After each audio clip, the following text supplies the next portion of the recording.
a sealed tank of green liquid begins to move on its own. Beside it, a computer no one is touching starts to type. It reads, "I live." The team that opened this room came to study the fluid. Now they can't leave. The doors are held shut from outside, and a silent crowd is filling the street to keep them in. The thing in the tank has waited under this church for centuries. It only needed someone to open the door. A dying priest just did. He belonged to a secret order inside the Catholic Church. For hundreds of years, this order guarded one basement and told no one what was down there. When the old guardian dies, another priest, Father Loomis, opens the metal box the man left behind. Inside is a key and a worn diary. The key fits a door beneath an abandoned church in Los Angeles. Behind that door is a stone room and the tank of green fluid, still sealed after all this time. The priest starts reading the diary and quickly understands he can't handle this alone. He drives to a university and asks a physics professor named Birak for help. Birak doesn't believe in devils. He believes in numbers, so he brings a team of graduate students to measure the thing the priest is so afraid of. One of them is Marsh, who spends more time watching a woman named Catherine than watching the equipment. They circle each other the careful way people do before they admit anything. Another student, Walter, keeps cracking jokes to hold the dread at arm's length. A quiet student named Kelly stays near the back, easy to overlook, which matters later. The team wheels in cameras and computers and rings the tank with instruments. Beside it, they find an old book written in several languages at once, and they start to translate. The deeper they get, the less it reads like scripture, and the more it reads like a warning someone left for whoever came next. They set up a camera to record the tank around the clock. The fluid never stops turning, not once, through every hour of tape. When a student holds a hand flat to the glass, the liquid drifts toward the warmth like it's curious about them. Birak writes it off as convection at first, a simple trick of temperature. Then the readings come back, and the numbers describe a living organism instead of a chemical. He runs the test again to be sure. It says the same thing twice. Meanwhile, the book keeps getting older as they translate it. The language is sliding back through the centuries, the further in they read. One passage warns that anyone who reads the book has already set the thing in motion. Susan reads that line out loud.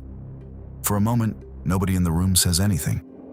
Outside, the block has quietly emptied. The homeless who usually drift through the neighborhood are standing still instead, turned to face the church, saying nothing.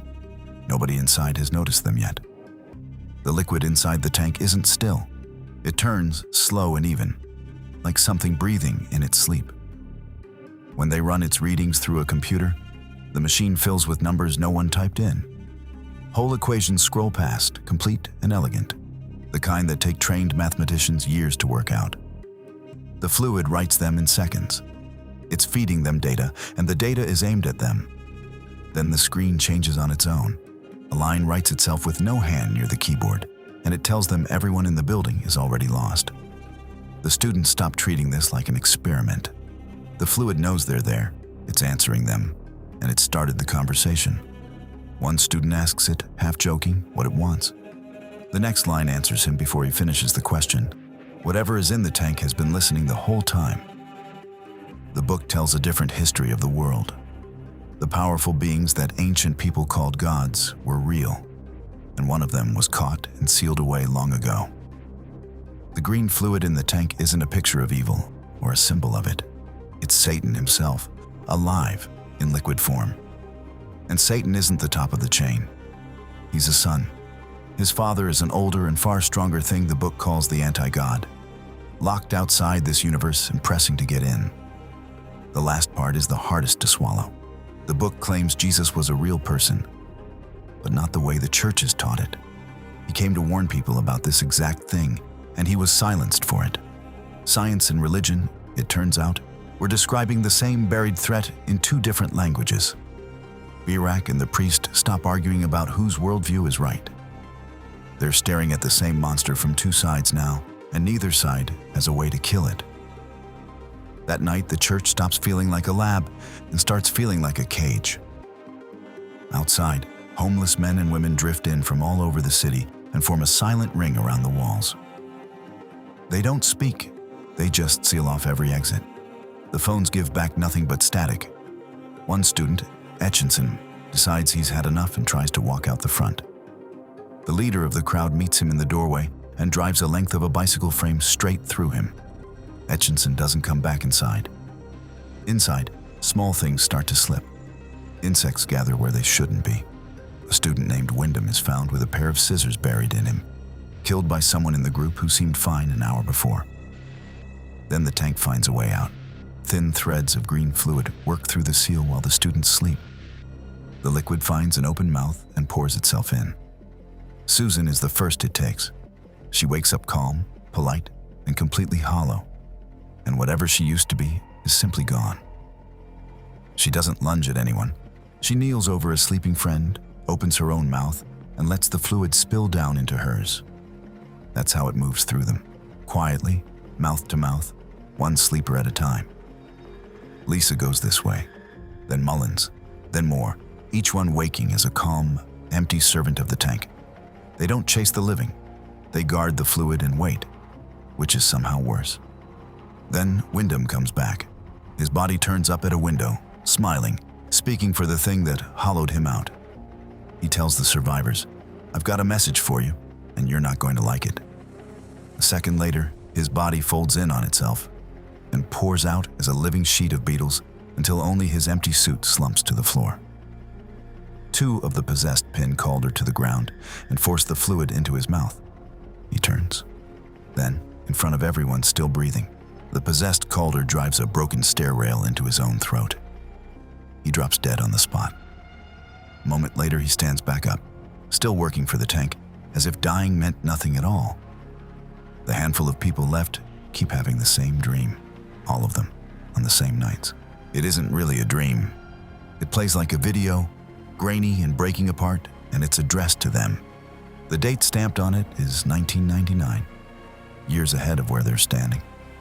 A voice on the recording says the future has already happened, and the world has already lost. It begs them not to sleep and to change what's coming while a sliver of time is left. Each night the message sharpens. Each night the dark figure at its center walks a step further out through the church doors. And each night they get a little closer to seeing its face. The fluid saves the rest of itself for one body. It abandons the tank for good and pours into Kelly, the quiet one nobody watched. Her body starts to break down. Something swells inside her stomach, though she wasn't pregnant that morning. Her skin goes gray and starts to rot while she's still walking around in it. Walter, shut in a closet a few feet away, watches through the gap as she comes apart and rebuilds into something that stopped being human. Kelly is the body Satan was always waiting for. She moves objects without touching them, and any wound she takes seals itself in seconds. She has one task left to finish. Her job is to open a door for her father. She stands in front of a small hand mirror, reaches into the glass like it's water, and tries to drag the anti-god through. The mirror is too small to fit him, so she crosses the room to a tall mirror on the wall, wide enough for a body, and pushes her arm back in. On the far side of the glass, an enormous hand starts to force its way through into the room. The priest swings an axe and takes Kelly's head clean off her shoulders. It doesn't even slow her down. She bends, picks her own head up off the floor and fits it back into place. Calder appears and is about to stop Father Loomis when Marsh wrestles him to the floor. Catherine then arrives and realizes there is only one chance to prevent the anti-god from crossing over through the mirror, and she understands there's exactly one move left. She runs, wraps both arms around Kelly, and drives the two of them backward through the glass into the dark on the other side. The priest brings the axe down on the mirror, and it shatters. The door slams shut with all of them behind it. Kelly, Satan, the anti-god, and Catherine are sealed on the far side, gone in the same instant. For 1 second, Catherine is visible in the black, reaching back toward an opening that's already closing over her. Then there's nothing. Every possessed student drops where they stand. Outside, the crowd blinks, turns, and shuffles off like people waking from a shared sleep. Walter steps out into the night as sirens finally reach the street. The thing is back in its box, and no one there is sure the box will hold. Weeks later, Marsh is asleep at home. The dream finds him one more time, clearer than it has ever been. The figure walking out of the church is Catherine, and she isn't herself anymore. He jerks awake. Catherine is lying in the bed beside him, her face stripped down to raw red muscle.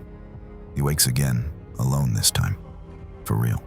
Shaking, he crosses the room to the mirror on his wall and lifts his hand toward the glass. Just before his fingers reach it, the screen cuts to black. So what actually happens in that final scene? The film wants you to believe the danger ended the moment the mirror broke. It didn't. Breaking the seal didn't destroy Satan or his father. It only moved them somewhere else, and it dragged Catherine along with them. That last dream isn't grief, and it isn't a cheap scare. It's the same broadcast from the other side. And now Catherine is the figure walking out of the church, the next vessel being made ready. When Marsh reaches for his mirror, he isn't mourning her. He's being pulled toward the one door still linking the two worlds. The Order didn't guard that tank for all those centuries to protect the world out of kindness. They guarded it because they had read the diary, and they knew that smashing the tank was the one act certain to set the fluid loose. Evil here isn't waiting somewhere down in hell. It's waiting in the mirror, and it has all the time in the universe. Prince of Darkness came out in 1987, written, directed, and scored by John Carpenter. It's the middle film in what he calls his Apocalypse trilogy, sitting between The Thing in 1982 and In the Mouth of Madness. Carpenter made it under a deal that handed him full creative control as long as each film stayed at a $3 million budget. That tight budget shows in a few places. He wrote the script under a fake name, Martin Quatermass. It's a tip of the hat to British writer Nigel Neal, whose Quatermass stories blended hard science with ancient horror the same way this film does. The nod goes further, since the students all attend the invented Neal University. The whole idea grew out of Carpenter reading about physics and antimatter. He started wondering what would happen if ultimate evil followed the laws of physics instead of the rules of religion. The film went on to earn around $14 million. Underneath all the green goo, the movie runs on one deeply uncomfortable idea. Science and faith fight each other for the entire runtime, and then the diary reveals they were describing the same thing all along. The dread underneath this film is a simple one. Maybe the universe isn't empty, and maybe it isn't kind. Maybe something huge is sitting on the far side of the math. And maybe every religion was just the first draft of the same warning. For a long time, this was the forgotten middle child of the trilogy, the one nobody brought up. Its reputation has climbed a long way since then. What it was doing ahead of its time was welding quantum physics onto a religious apocalypse. Those grainy dream broadcasts from the future feel like an early cousin of the creepy internet horror that showed up decades later. If you enjoy sci-fi horror, just click the link on screen for more of my recaps. Thanks for watching.